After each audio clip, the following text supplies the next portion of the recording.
ಎಲ್ರಿಗೂ ಸಂಕ್ರಾಂತಿ ಹಬ್ಬದ ಶುಭಾಶಯಗಳು.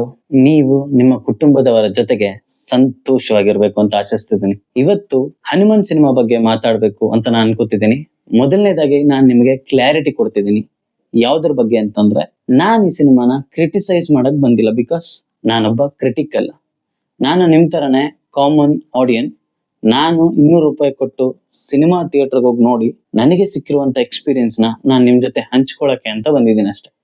ಸೊ ಇವತ್ತು ಈ ವಿಡಿಯೋದಲ್ಲಿ ನಾನು 3 ವಿಚಾರಗಳನ್ನ ನಿಮ್ಗೆ ಹೇಳ್ಬೇಕು ಅನ್ಕೋತಿದ್ದೇನೆ. ಒಂದು, ಈ ಸಿನಿಮಾ ಡೈರೆಕ್ಟರ್ ಈ ಸಿನಿಮಾ ಬಗ್ಗೆ ಏನ್ ಹೇಳಿದ್ರು.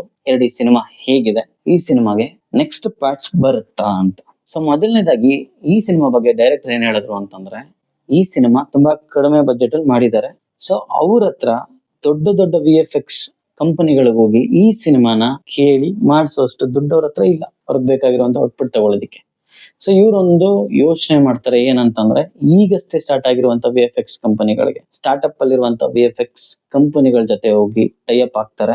ಈ ಸಿನಿಮಾನ ಅವರಿಗೆ ಬೇಕಾದಷ್ಟು ಟೈಮ್ ಕೊಟ್ಟು VFX ನ ಡೆವಲಪ್ ಮಾಡಿಸ್ತಾರೆ. ಸೊ ಕಡಿಮೆ ದುಡ್ಡಲ್ಲಿ ಒಳ್ಳೆ ಔಟ್ಪುಟ್ ತಗೊಂಡಿದ್ದಾರೆ ಈ ಸಿನಿಮಾ ಡೈರೆಕ್ಟರ್. ಅದು ಈ ಸಿನಿಮಾ ಬಗ್ಗೆ ಅವ್ರು ಹೇಳಿರುವಂತ ವಿಚಾರ.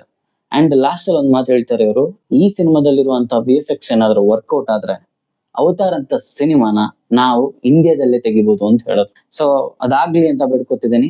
ಈ ತರ ಯೋಚನೆಗಳು ಮುಂದೆ ಬರಬೇಕು. ಇಂತ ಒಳ್ಳೆ ಸಿನಿಮಾಗಳು ಕೂಡ ಬೆಳಕಿಗೆ ಬರಬೇಕು. ತುಂಬಾ ಜನ ಈ ಸಿನಿಮಾ ಜಾಸ್ತಿ ಥಿಯೇಟರ್ ಸಿಗಲ್ಲ ಅಂತಿದ್ರು, ಬಟ್ ಡೆಫಿನೆಟ್ಲಿ ಹೇಳ್ತಿದ್ದೀನಿ, ಈ ಸಿನಿಮಾಗೆ ಥಿಯೇಟರ್ಸ್ ಹೆಚ್ಚಾಗತ್ತೆ. ಆಂಧ್ರ ತೆಲಂಗಾಣದಲ್ಲಿ ಸುಮಾರು ಕಡಿಮೆ ಅಂದ್ರೂ 2000 ಥಿಯೇಟರ್ಸ್ ಇದ್ರೆ ಬರೀ 50 ಥಿಯೇಟರ್ ಅಷ್ಟೇ ಅಂತ ಸಿಕ್ಕಿರೋದು ಈ ಸಿನಿಮಾಗೆ, because of the competition. But ಮುಂದೆ ಅಂತೂ ಡೆಫಿನೆಟ್ಲಿ ಜಾಸ್ತಿ ಥಿಯೇಟರ್ಸ್ ಆಗುತ್ತೆ. ಸೊ ಈಗ ಇದನ್ನೆಲ್ಲ ಪಕ್ಕಕ್ಕಿಟ್ಟು ಸಿನಿಮಾ ಬಗ್ಗೆ ಮಾತಾಡೋಣ.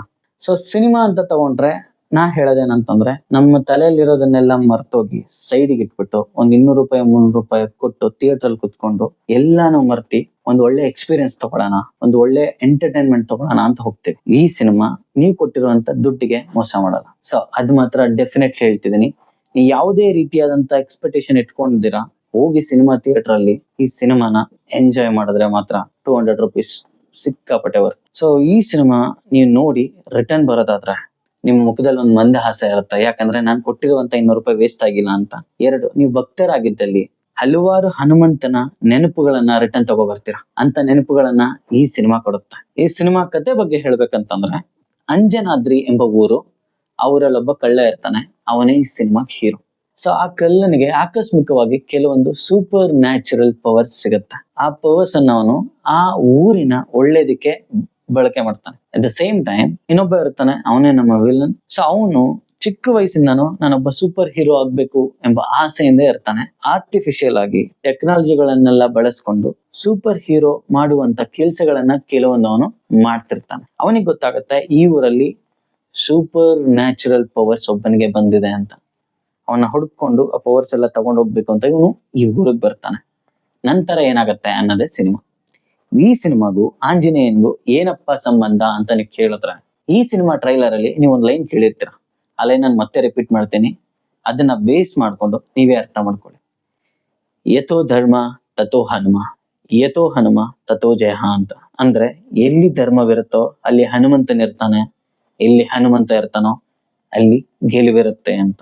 ನಮ್ಮ ಭಾರತ ದೇಶದ ಸೂಪರ್ ಹೀರೋ ಆಗಿರುವಂತ ಹನುಮಂತನನ್ನ ಸೆಂಟ್ರಲ್ ಇಟ್ಕೊಂಡು ಈ ಸಿನಿಮಾನ ಮಾಡಿದ್ದಾರೆ. ನೀವು ನಿಮ್ಮ ಫ್ಯಾಮಿಲಿ ಜೊತೆ ಈ ಸಿನಿಮಾಗೆ ಹೋಗಿ, ಎಸ್ಪೆಷಲಿ ನಿಮ್ಮ ಮಕ್ಕಳು ಮಾತ್ರ ಸಖತ್ತಾಗಿ ಎಂಜಾಯ್ ಮಾಡ್ತಾರೆ. ಒಬ್ಬ ಕಾಮನ್ ಆಡಿಯನ್ ಆಗಿ ನನಗೆ ಈ ಸಿನಿಮಾ ತುಂಬಾ ಇಷ್ಟ ಆಯ್ತು. ನನ್ನ ಸ್ನೇಹಿತರ ಜೊತೆ ಹೋಗಿದ್ದೆ, ಅವ್ರಿಗೂ ತುಂಬಾ ಇಷ್ಟ ಆಗಿದೆ. ನಾನು ಮುಂದೆ ಇರೋರ್ನೆಲ್ಲ ಗಮನಿಸ್ತಿದ್ದೆ, ತುಂಬಾ ಚೆನ್ನಾಗಿ ಎಂಜಾಯ್ ಮಾಡ್ತಿದ್ರು. ಮಧ್ಯ ಮಧ್ಯದಲ್ಲಿ ಕಾಮಿಡಿ ಇದೆ ಈ ಸಿನಿಮಾದಲ್ಲಿ, ಎಷ್ಟೋ VFX ಶಾರ್ಟ್ಸ್ ಇದೆ. ಅಂಡ್ ಡೈರೆಕ್ಟರ್ ಹೇಳಿದ್ರು, ಈ ಸಿನಿಮಾದಲ್ಲಿ ಹೆಚ್ಚು ಕಮ್ಮಿ 1500 VFX ಶಾರ್ಟ್ಸ್ ಬಳಸಿದೀವಿ ಅಂತ. ಅಷ್ಟಿತ್ತ ಗುರು ಅಂತಂದ್ರೆ, VFX ಅಂತೂ ನಿಜವಾಗ್ಲೂ ತುಂಬಾ ಚೆನ್ನಾಗಿ ಮಾಡಿದ್ದಾರೆ. ಅಲ್ಲಿ 1000 VFX ಶಾರ್ಟ್ಸ್ ಇದೆಯಾ ಅಂತ ಗಮನಿಸಕ್ಕೆ ಗೊತ್ತೇ ಆಗಲ್ಲ, ಎಷ್ಟೊಂದು ಶಾರ್ಟ್ಸ್ ಅಷ್ಟು ಚೆನ್ನಾಗಿ ಬ್ಲೆಂಡ್ ಮಾಡಿದ್ದಾರೆ.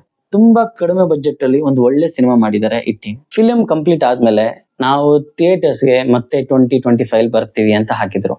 ಅಂಡ್ ಈ ಸಿನಿಮಾಗೆ ಪಾರ್ಟ್ 2 ಬರುತ್ತಾ ಅಥವಾ ಬೇರೆ ಸೂಪರ್ ಹೀರೋ ಕಥೆನ ಹೇಳ್ತಾರ ಅನ್ನೋದು ಒಂದು ಟ್ರಸ್ಟ್ ನನಗೆ ಪರ್ಸನಲಿ. ಬಿಕಾಸ್ ಈ ಫಿಲ್ಮ್ ಡೈರೆಕ್ಟರ್ ಒಂದು ಸ್ಟೇಟ್ಮೆಂಟ್ ರಿಲೀಸ್ ಮಾಡಿದ್ರು, ನಮ್ಮ ಹತ್ರ 13 ರಿಂದ 15 ಸೂಪರ್ ಹೀರೋ ಫಿಲ್ಮ್ಸ್ ಇದಾವೆ ಅಂತ. ಪ್ರತಿಯೊಂದು ಫಿಲಂ ಕೂಡ ನಮ್ಮ ಪುರಾಣಗಳನ್ನ ಬೇಸ್ ಮಾಡ್ಕೊಂಡೆ ಬರೆದಿರುವಂತದ್ದು. ಪ್ರತಿಯೊಂದು ಫಿಲಂ ನಾನ್ ಡೈರೆಕ್ಟ್ ಮಾಡ್ತೀನಿ ಅಂತ ನಾನು ಹೇಳ್ತಿಲ್ಲ, ಬಟ್ ನಮ್ಮ ಕಡೆಯಿಂದ ಬರುತ್ತೆ ಅಂತ ಹೇಳೋದು. ಸೊ 2025 ಅವರು ಹನುಮಾನ್ ಪಾರ್ಟ್ 2 ತಗೋಬರ್ತಾರ ಅಥವಾ ಇನ್ನೊಬ್ಬ ಸೂಪರ್ ಹೀರೋನ ತಗೋಬರ್ತಾರ ಕಾದು ನೋಡ್ಬೇಕು. ಒಳ್ಳೆ ಸಿನಿಮಾ ಸಪೋರ್ಟ್ ಮಾಡಿ. ಇಂಥ ಸಿನಿಮಾಗೆ ತುಂಬಾ ಕಡಿಮೆ ಬಜೆಟ್ ಅಲ್ಲಿ ಒಳ್ಳೆ ಸಿನಿಮಾ ಕೊಟ್ಟಿದ್ದಾರೆ ಅಂತ ನನಗನ್ನಿಸ್ತು. ನಾನ್ ಫೀಲ್ ಆದೆ ಅದನ್ನ. ಇದೆಲ್ಲ ಎಂಟರ್ಟೈನ್ಮೆಂಟ್ ಬಗ್ಗೆ ಆಯ್ತು. ನಾನು ನಿಮಗೆ ಯೂಸ್ಫುಲ್ ಆಗ್ಲಿ ಅಂತ ವಿಚಿತ್ರ ಮೊಬೈಲ್ಸ್ ಅಂತ ಒಂದು ವಿಡಿಯೋ ಮಾಡಿದ್ದೆ. ಅದನ್ನ 1.5 ನಿಮಿಷ ಕಟ್ ಮಾಡಿ ರೀಲ್ ಹಾಕಿದ್ದೆ ಇನ್ಸ್ಟಾಗ್ರಾಮ್ಗೆ. ಹೆಚ್ಚು ಕಡಿಮೆ 12,500 ಜನ ನೋಡಿದ್ದಾರೆ. ಯೂಟ್ಯೂಬ್ ಅಲ್ಲಿ ಆ ವಿಡಿಯೋ ಇದೆ ಫುಲ್ ಲೆಂತ್. ನಿಮ್ಗೆ ಯೂಸ್ಫುಲ್ ಆಗುತ್ತೆ, ಒಂದ್ಸರಿ ಹೋಗಿ ವಿಸಿಟ್ ಮಾಡಿ. And this is Jayaprakash. ನನ್ನ ಚಾನಲ್ ಹೆಸರು ದೃಶ್ಯಾಮೃತ. ಮತ್ತೆ ಸಿಗ್ತೀನಿ.